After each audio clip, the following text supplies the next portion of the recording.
truth about toxic parents. This topic is not easy because when we hear the word parents, we usually think about love, safety, care, protection, and home. But the truth is, not every home feels safe. Not every parent knows how to love in a healthy way. Not every family gives peace.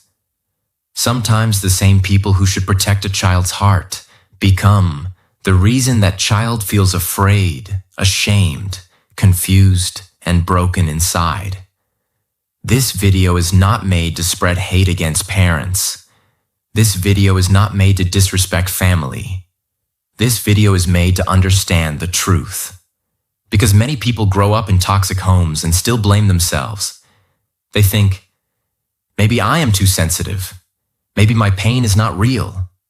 Maybe this is normal. Maybe all families are like this. Maybe I deserve this treatment. But no. Your pain is real. Your emotions matter. And unhealthy behavior does not become healthy just because it comes from family. This topic is important because childhood does not stay only in childhood. The way parents treat children can affect their confidence, relationships, self-worth, mental peace, choices, and future life. A child who is constantly criticized may grow into an adult who doubts everything. A child who is controlled may grow into an adult who fears freedom. A child who is emotionally blackmailed may grow into an adult who feels guilty for having boundaries. A child who is physically abused may grow into an adult who carries silent fear in the body and mind. That is why we need to talk about this. Not to create anger, but to create awareness. Not to blame forever, but to heal honestly. Not to stay in pain, but to break the cycle. If you've grown up with toxic parenting, this video can help you understand your feelings more clearly. If you are a parent, this video can help you understand how powerful your words and actions are. If you are a young person, this video can help you protect your mind and build self-respect. Before we continue, I want to say something clearly. Not all parents are toxic. Many parents love their children deeply. Many parents sacrifice their comfort, time, money, and dreams for their children. Many parents try their best, even if they are not perfect. So this video is not against all parents. This video is not made to create hate. This video is for people who grew up with control, shame, fear, emotional blackmail, abuse, constant criticism, or no emotional safety at home. This video is for people who love their parents, but still feel hurt by their behavior. This video is for people who are confused because society says, they are your parents. But their heart says, I am not okay. This video is for awareness, healing, and breaking the cycle. Because respecting parents does not mean denying your pain. And loving family does not mean accepting toxic behavior forever. And while watching this video, you can also practice your English with me. Listen carefully. Repeat useful words like toxic, healthy, shame, confidence, control, emotional blackmail, abuse, boundaries, healing, trauma, respect, and peace. If you enjoy honest, meaningful, and helpful videos like this, please like this video, subscribe to the channel, and keep learning with me. And one important note, if someone is facing serious abuse or danger, please talk to a trusted person, a teacher, a relative, a counselor, or local support service. You do not have to suffer silently. Truth 1. Toxic shame and healthy shame. This is very important to understand. Healthy shame is normal. Healthy shame tells you, I made a mistake. I should correct my behavior. I need to learn. I can do better next time. Healthy shame is connected to action. It helps you grow. For example, if a child lies, A parent can teach the child that lying is wrong. The child may feel sorry. The child may learn honesty. That is healthy correction. But toxic shame is different. Toxic shame does not say, you made a mistake. Toxic shame says, you are the mistake. This is deeply damaging. Toxic parents often attack the child's identity, not only the child's behavior. They may say, you are useless. You are stupid. You are a burden. You always ruin everything. You will never become anything. These words do not teach. They wound. A child who hears these words again and again may begin to believe them. They may grow up thinking, I am not good enough. I am difficult to love. I am always wrong. My feelings do not matter. This is how toxic shame enters the heart. It becomes an inner voice. Even after the parent is not speaking, the child may still hear that voice inside. This is why toxic shame is dangerous. It makes a person hate themselves for simply existing. A healthy parent corrects behavior with love. A toxic parent destroys self-worth through shame. There is a big difference. Correction says, what you did was wrong, but you can learn. Toxic shame says, you are wrong as a person. A child needs guidance, but a child also needs dignity. A child needs discipline, but a child also needs emotional safety. A child can learn from mistake without being humiliated. So remember this truth. You are not your parents' cruel words.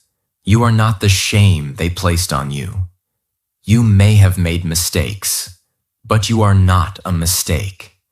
Healing begins when you separate your real identity from the toxic shame you were given. Truth 2. Toxic parents can damage your confidence. Confidence does not come only from talent. Confidence is also built from the way a child is treated. When a child is encouraged, listened to, supported, and respected, they slowly learn. My voice matters. My effort matters. I can try. I can learn. I am allowed to grow. But when a child is constantly criticized, compared, ignored, or insulted, confidence becomes weak. Some parents think harsh words make children stronger. But many times, harsh words do not create strength. They create fear. They create self-doubt. They create emotional distance. A toxic parent may say, look at other children. Why can't you be like them? You always fail. You are not smart enough. You cannot do anything properly. When a child hears comparison again and again, the child stops seeing their own value. They start measuring themselves through other people. They become afraid to try because they fear criticism. They become afraid to speak because they fear rejection. They become afraid to dream because they think they will fail. This is how confidence gets damaged. The child may grow up and still need approval for every decision. They may overthink simple choices. They may feel nervous around authority figures. They may say sorry too much. They may hide their talents. They may feel uncomfortable receiving praise. Why? Because deep inside, they were trained to doubt themselves. Toxic parents may not always understand the damage they are doing. But damage is still damage. A child needs correction, yes, but correction should not kill confidence. A child needs discipline, yes, but discipline should not destroy self-worth. True parenting should help a child become stronger, not smaller. So if toxic words damage your confidence, understand this. Your low confidence is not proof that you are weak. It may be proof that you are not emotionally supported enough. And now you can rebuild. Slowly. With better self-talk. With small, brave actions. With safe people. With learning. With healing. With respect for yourself. Confidence can be damaged, but confidence can also be rebuilt. Truth 3. Control is not love. This is one of the biggest truths about toxic parents. Many toxic parents use the word love to control their children. They say, "I am doing this for your good. I know better than you. You must listen to me. You cannot make your own choices. As long as you live here, your life belongs to us." But love and control are not the same. Love guides. Control traps. Love protects. Control dominates. Love gives wisdom. Control removes freedom. Love helps a child become strong. Control keeps a child dependent and afraid.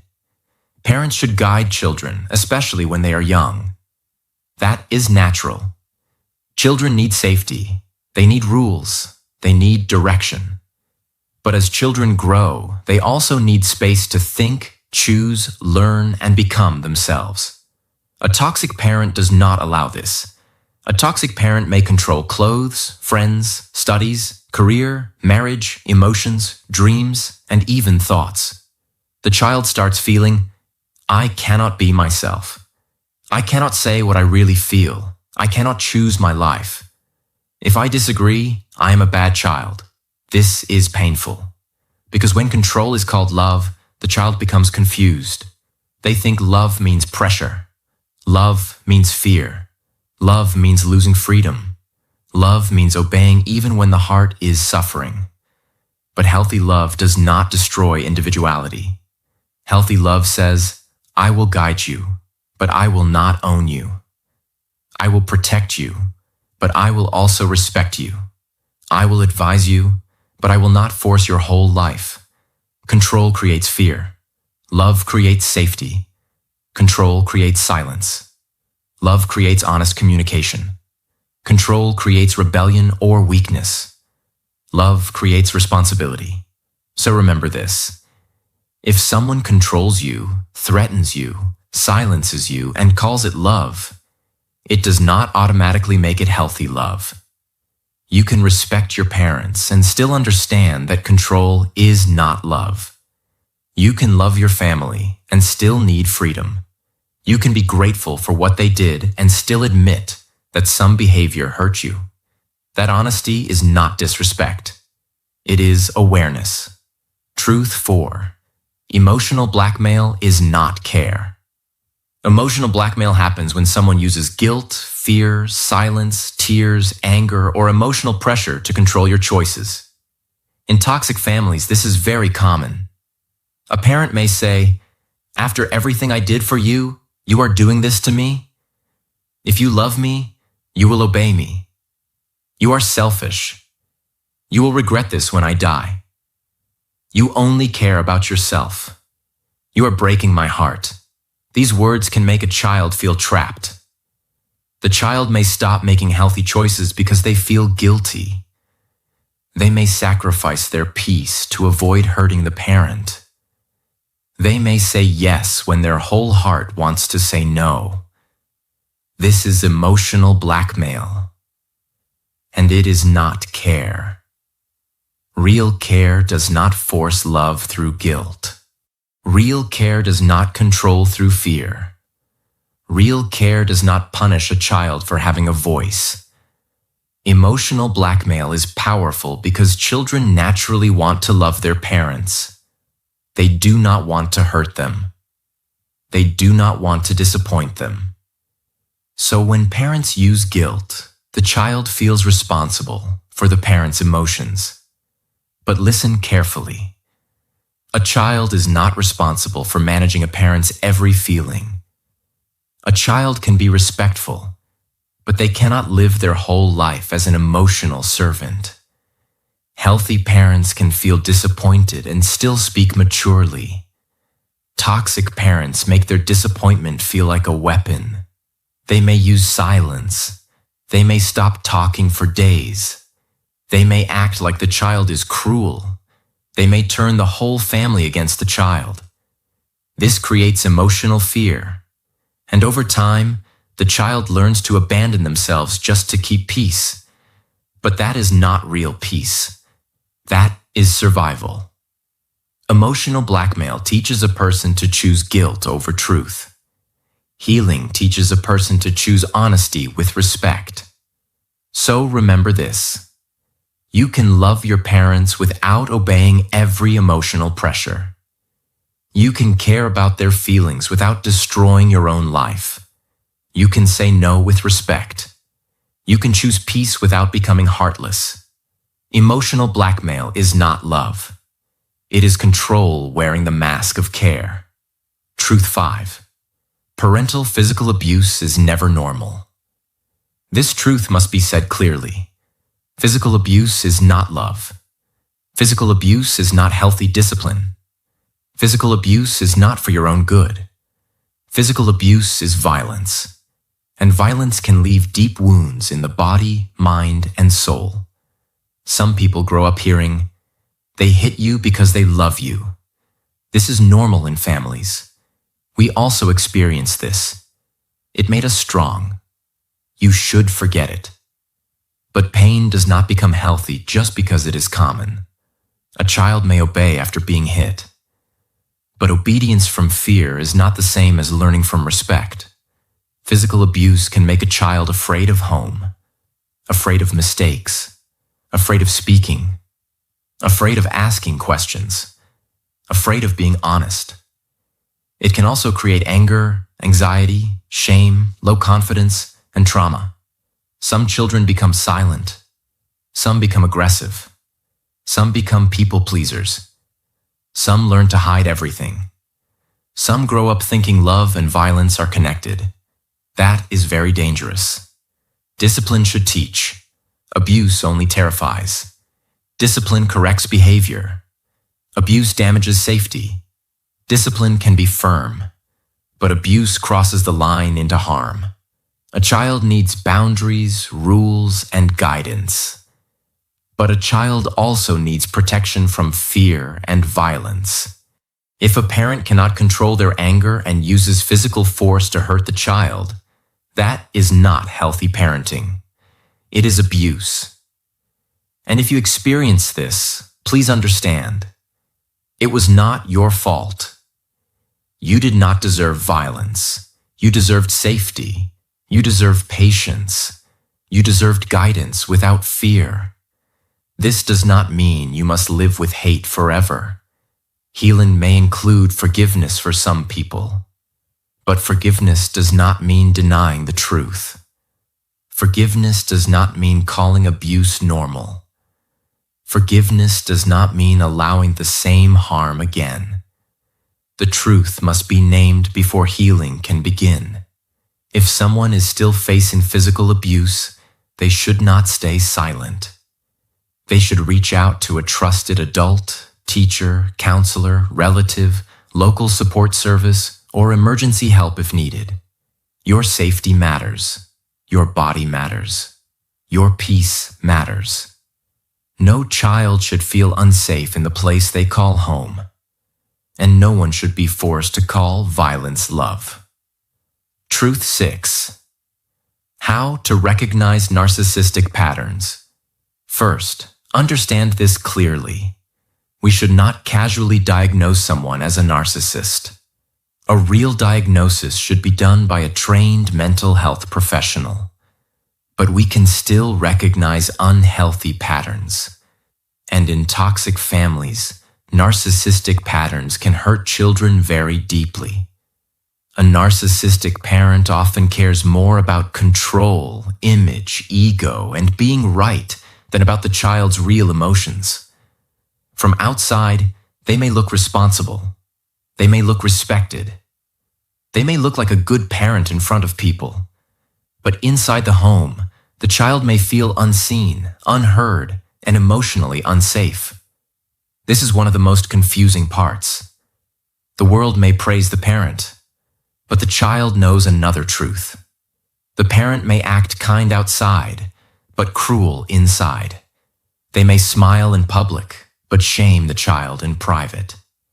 They may care about reputation more than the child's pain. That is why children of narcissistic parents often feel confused. They ask themselves, why does everyone think they are so good? Why am I the only one who feels hurt? Maybe I am the problem.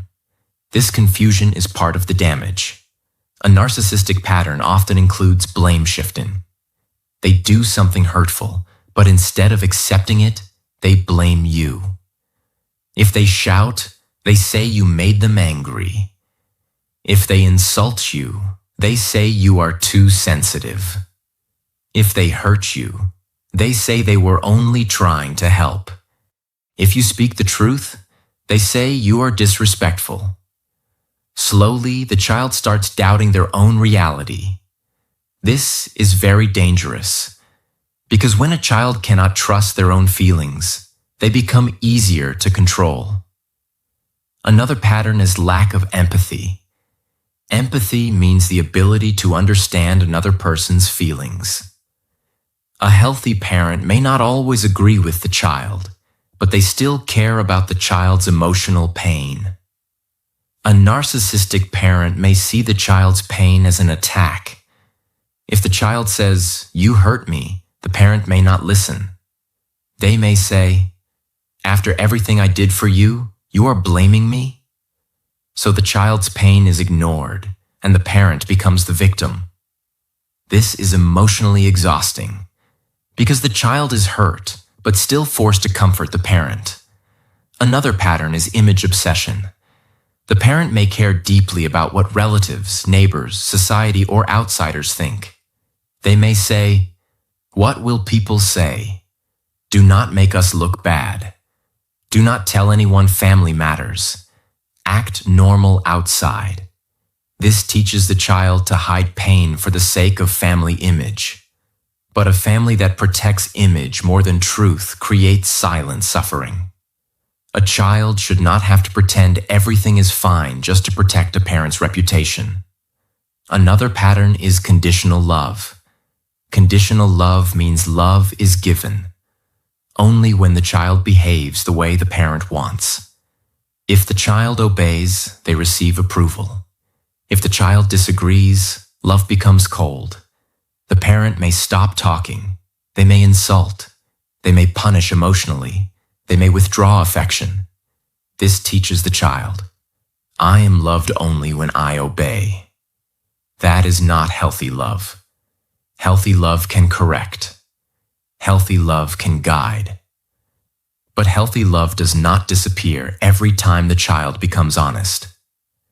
The deepest damage of narcissistic parenting is this. The child grows up feeling responsible for the parent's ego. They learn to read moods.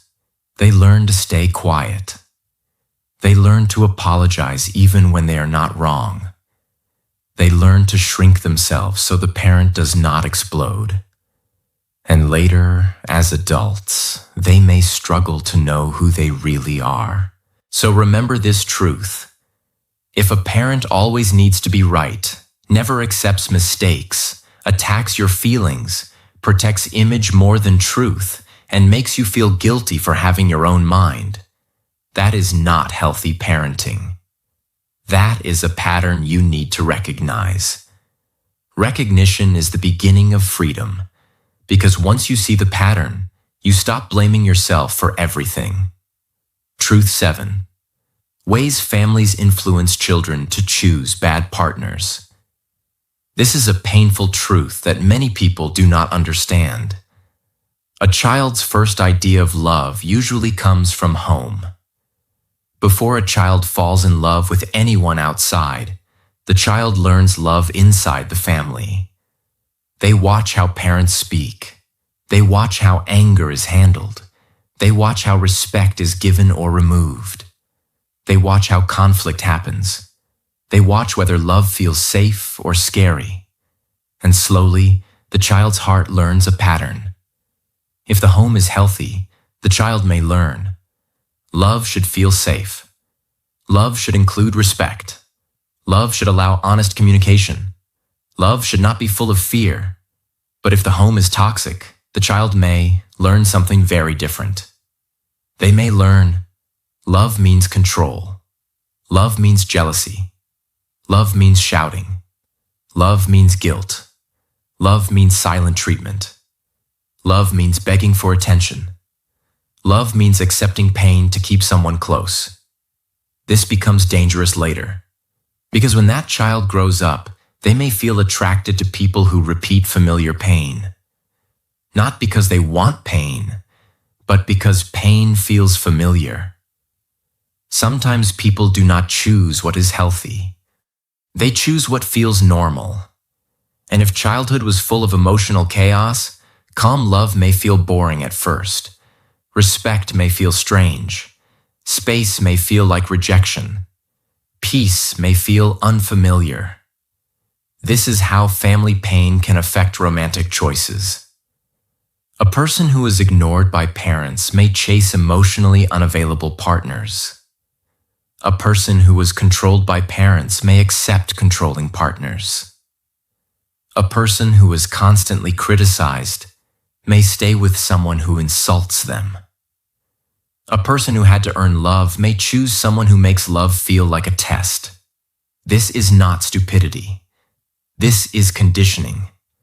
The heart is repeating what it learned. The person may think, if I can make this person love me, maybe I will finally feel worthy. But that is the trap. You cannot heal childhood pain by choosing someone who repeats it. You heal by recognizing the pattern and choosing differently. This truth is very important because many people ask, why do I always choose the wrong person? Why do I ignore red flags? Why do I stay even when I am hurt? Why does healthy love feel uncomfortable? The answer may be hidden in the family system. Maybe love at home was mixed with fear. Maybe affection was inconsistent. Maybe you had to fight for attention. Maybe you were taught that your needs do not matter. Maybe you were never shown what peaceful love looks like. But the good news is this. A pattern learned in childhood can be unlearned in adulthood. You can learn what healthy love looks like. You can learn to choose respect over intensity. You can learn to choose peace over drama. You can learn to choose consistency over confusion. You can learn to walk away from people who feel familiar but harmful. This is healing. Healing does not only mean crying about the past. Healing also means choosing a different future. So before choosing a partner, ask yourself, does this person make me feel safe? Can I be honest with them? Do they respect my boundaries? Do they make me feel small or supported? Am I choosing love? Or am I repeating pain? These questions can save your life. Because the partner you choose can either help your healing or deepen your wounds. Truth 8. Extramarital affairs and their effect on children. When a parent has an affair, people often think it is only a problem between husband and wife. But children also feel the damage. Even if nobody explains everything, children can sense tension. They feel the silence. They feel the distance. They feel the anger. They feel the broken trust in the house. Children may not understand the full situation, but their nervous system understands that something is wrong. Home does not feel safe anymore. The child may start asking, why are they fighting? Is our family breaking? Did I do something wrong? Will one parent leave? Can I trust love? This is why affairs can affect children emotionally. A child needs stability. A child needs safety. A child needs to feel that home is not a battlefield. But when betrayal enters the family, the child may feel insecure. They may become anxious. They may become silent. They may become angry. They may become over-responsible. They may try to become the emotional support for one parent. And that is too much weight for a child. A child should not become the therapist of the family. A child should not be forced to choose sides.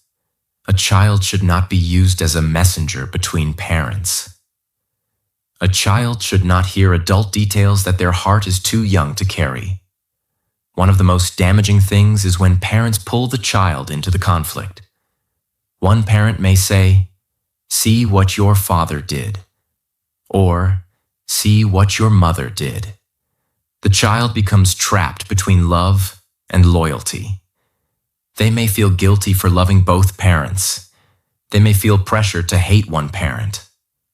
This creates deep emotional confusion. Another effect is trust issues. When a child sees betrayal in the family, they may grow up thinking, love is not safe. Marriage cannot be trusted. People always leave. Commitment is fake. Later in life, this can affect their own relationships. They may become too suspicious, or they may accept unhealthy behavior because it feels normal, or they may avoid love because they fear betrayal. This is why parents must understand. Your choices do not affect only you. They affect the emotional world of your children. If a family is going through betrayal, the child needs protection from adult chaos. The child needs calm communication. The child needs reassurance. The child needs to know, this is not your fault. You are loved. You do not have to fix this. You are not responsible for adult decisions. That message is very important, because many children silently blame themselves when the family breaks. They think if they were better, parents would not fight. But children are not responsible for adult betrayal. Never. The truth is this: an affair breaks trust between adults, but it can also break a child's sense of safety. And if parents truly care about their children, they must handle the situation with maturity, honesty, responsibility, and protection. Do not turn children into weapons. Do not use them in revenge. Do not make them carry secrets. Do not make them choose sides. Protect their heart as much as possible, because childhood pain does not disappear just because adults refuse to talk about it. It stays, it shapes, it follows.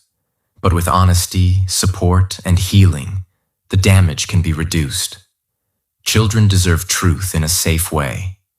They deserve love without being pulled into adult war. They deserve emotional safety, even when the family is struggling. Truth 9. Importance of space. In many toxic families, children are not given real space, not physical space, not emotional space, not mental space, not privacy, not freedom to think, not freedom to feel, not freedom to become their own person. Everything is watched. Everything is questioned. Everything is judged. Where are you going? Who are you talking to? Why are you quiet? Why are you happy? Why are you sad? Why did you close the door? Why do you need privacy? Why do you think differently? In a healthy family, space is understood. But in a toxic family, space is treated like disrespect. This is very painful, because every human being needs space to grow. A child is not a machine. A child is not property. A child is not an extension of the parent's ego. A child is a human being with a heart, mind, personality, dreams, emotions, and inner world. Space is not rejection. Space is oxygen for the soul. When parents do not give space, the child may feel trapped. They may feel like they cannot breathe emotionally. They may hide their thoughts. They may lie to protect themselves. They may stop sharing their feelings. They may become anxious when someone enters their room. They may feel guilty for needing alone time. This is what many people do not understand. When a child has no safe space, they do not become more obedient. They become more secretive. They do not become emotionally close. They become emotionally distant. They do not feel loved. They feel controlled. Healthy parents know the difference between protection and invasion. Protection means, I care about your safety. Invasion means, I must control every part of your life. Protection gives guidance. Invasion creates fear. Protection builds trust. Invasion destroys trust. A child needs space to understand themselves. They need space to think about their dreams. They need space to make small choices. They need space to make mistakes and learn. They need space to rest without being called lazy. They need space to feel emotions without being mocked. They need space to become themselves without being punished for it. This is very important because without space, a child may grow up not knowing who they are. They only know how to react to others. They only know how to please people. They only know how to avoid conflict. They only know how to survive. But they do not know their own voice. They do not know their own needs. They do not know their own boundaries. They do not know their own identity. That is why space is not a luxury. Space is necessary. If you grew up in a family where your privacy was never respected, understand this. Your need for space is not wrong. Your need for quiet is not wrong. Your need to think for yourself is not wrong. Your need to have your own dreams is not wrong. Your need to rest is not wrong. You can love your family and still need space. You can respect your parents and still need privacy. You can be grateful and still need freedom. Because love should not feel like a cage. Love should feel like safety. Truth 10. Boundaries are not disrespect. This is one of the most misunderstood truths in toxic families. Many toxic parents believe that a good child must always say yes, always obey, always be available, always explain everything, always sacrifice, always accept every word, always tolerate every behavior. And when the child says no, they call it disrespect. But boundaries are not disrespect. Boundaries are self-protection. A boundary means this is what I can accept. This is what I cannot accept. This is how I want to be spoken to. This is what hurts me. This is where I need space. This is what I will no longer allow. Boundaries do not mean you hate your parents. Boundaries mean you are trying to protect your mental peace. This is very important because toxic families often teach children that love means having no limits. But love without limits becomes emotional slavery. If someone can insult you anytime, that is not love. If someone can control your whole life, that is not love. If someone can hurt you and then demand silence, that is not love. If someone can use guilt to control you, that is not love. Respect should go both ways. Parents deserve respect, but children also deserve respect. Being older does not give someone the right to destroy your peace. Being family does not give someone the right to hurt you again and again. Being a parent does not make every behavior correct. This truth is hard for many people to accept because they feel guilty. They think, if I set boundaries, I am a bad child. If I say no, I am selfish. If I protect my peace, I am ungrateful. But no, you can be a good person and still have boundaries. You can love someone and still limit their access to you. You can forgive someone and still not allow the same damage again. You can respect your parents and still refuse disrespectful treatment. A boundary can sound simple. Please do not shout at me. Please speak to me respectfully. I need some time alone. I cannot discuss this right now. I am not comfortable with this decision. I will not accept insults. I need to make this choice for my life. These sentences may look small, but for someone raised in a toxic home, they can feel terrifying. Why? Because toxic parents often punish boundaries. They may become angry. They may cry. They may call you selfish. They may stop talking. They may involve relatives. They may say you have changed.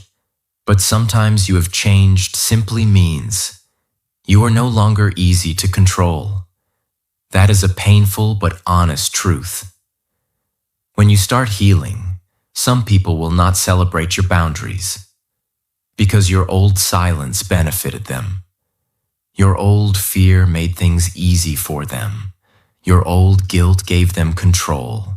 So when you finally protect yourself, they may call it disrespect. But do not let guilt take you back to emotional prison. Boundaries are not walls of hate. Boundaries are doors with locks. They allow love to enter safely. But they stop disrespect from walking in freely. Healthy people may not always like your boundary at first, but they can learn to respect it. Toxic people often attack the boundary because they benefited from you not having one. So remember this: a boundary is not a weapon. It is a line of self-respect. And self-respect is not disrespect. Truth 11. Techniques to heal your trauma. Healing from toxic parents is not simple. It is not one quote. It is not one video. It is not one good day. Healing is a journey, because toxic parenting does not only affect your memories, it can affect your nervous system, your self-talk, your relationships, your confidence, your choices, your fear, your ability to trust, your ability to say no, your ability to feel safe. So healing must be gentle, honest, and consistent. The first healing technique is naming the truth. Many people cannot heal because they are still minimizing what happened. They say, "It was not that bad. They are my parents. Other people had it worse. Maybe I am too sensitive." But healing begins when you say the truth clearly. I was hurt. I was controlled. I was shamed. I was not emotionally safe. What happened affected me. This is not blaming forever. This is being honest. You cannot heal a wound you keep pretending does not exist. The second technique is separating their voice from your voice. Many people with toxic parents carry an inner critic. Inside their mind, they hear, "You are useless. You are not good enough. You will fail. You are selfish. You cannot survive alone." But many times, this is not your real voice. It is a voice you learned from toxic treatment. Healing means asking, is this really my belief? Or is this something I was taught to believe? Then slowly replace it. Instead of, "I am useless," say, "I am learning and growing." Instead of, "I am selfish for having needs," say, "My needs matter too." Instead of, "I cannot do anything," say, "I can take one step at a time." This may feel strange at first, but your mind can be retrained. The third technique is journaling. Writing is powerful because it takes pain out of your mind and puts it on paper.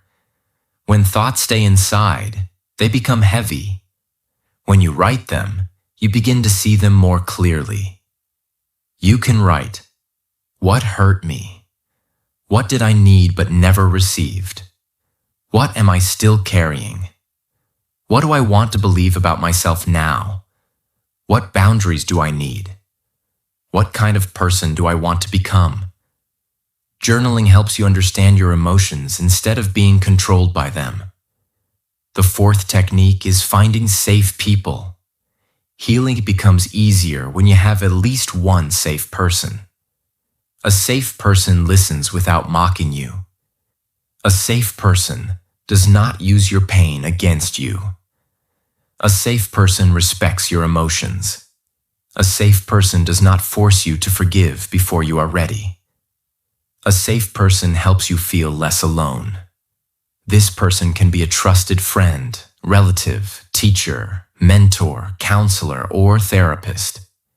If professional therapy is possible, it can be very helpful, especially for deep trauma, abuse, anxiety, depression, or emotional confusion.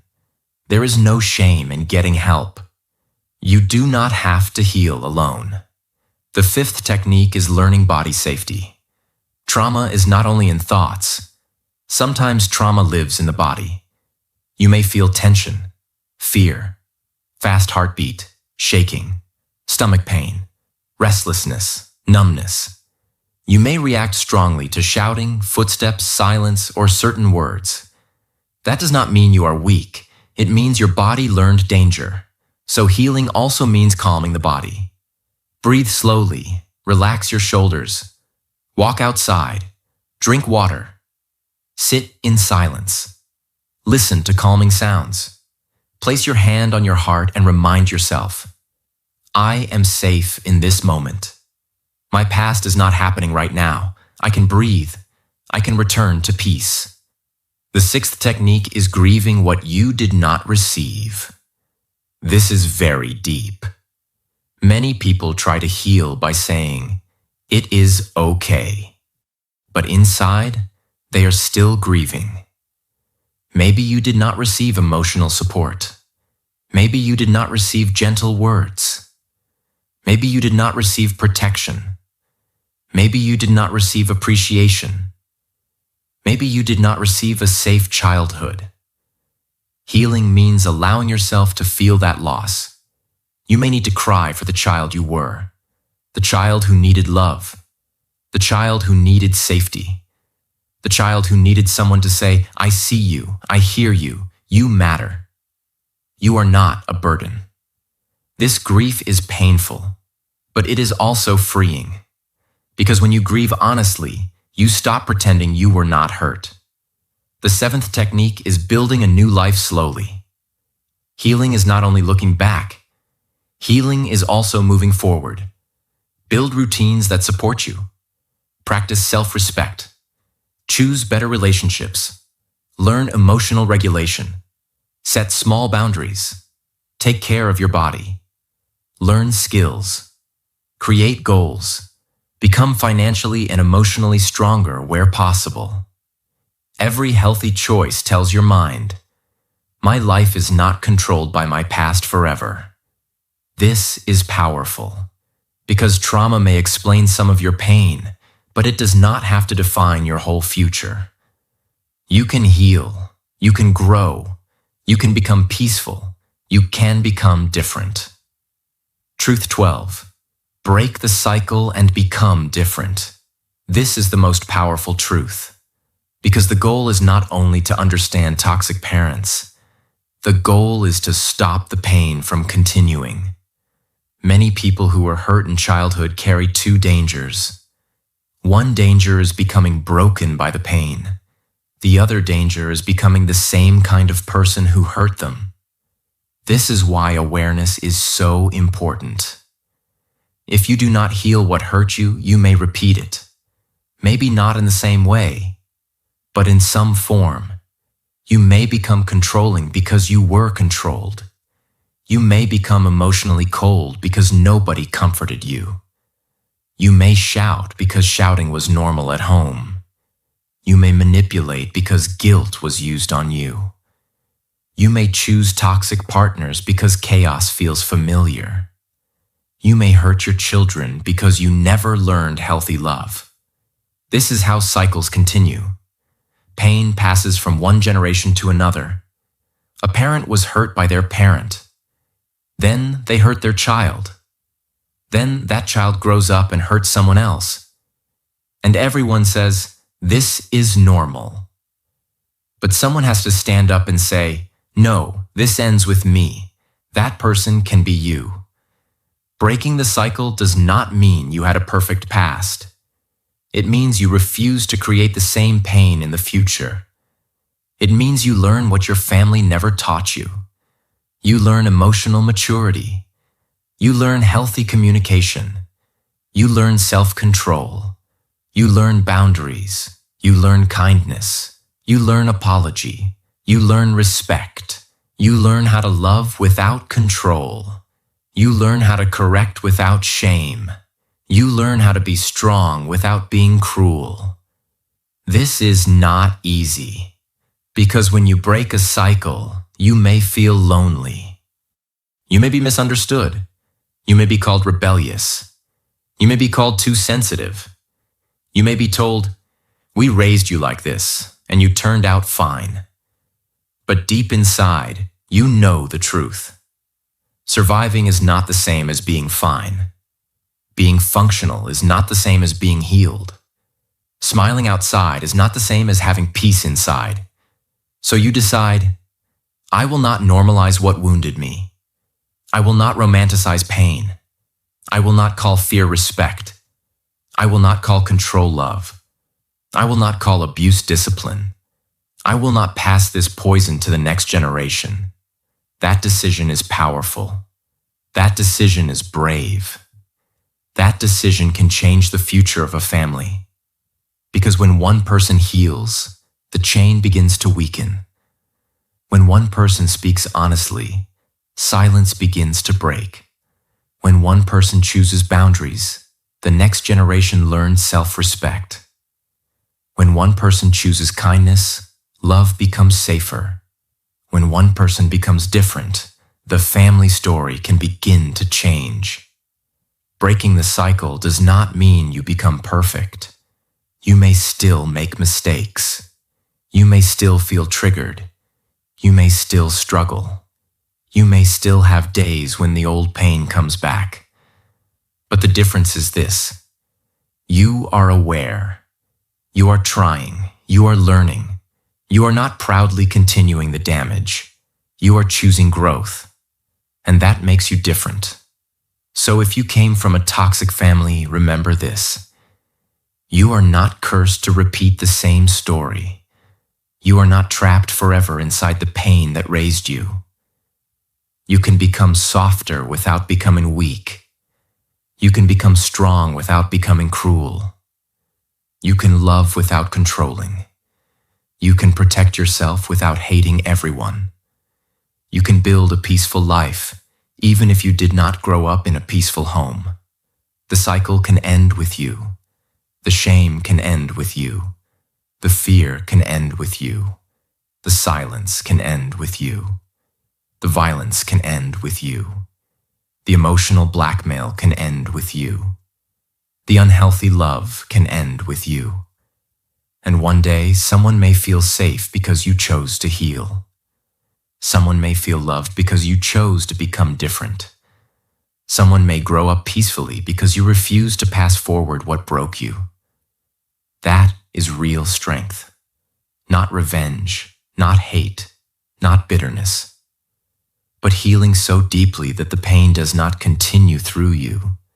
You do not have to become the pain that raised you. You can become the peace that was missing.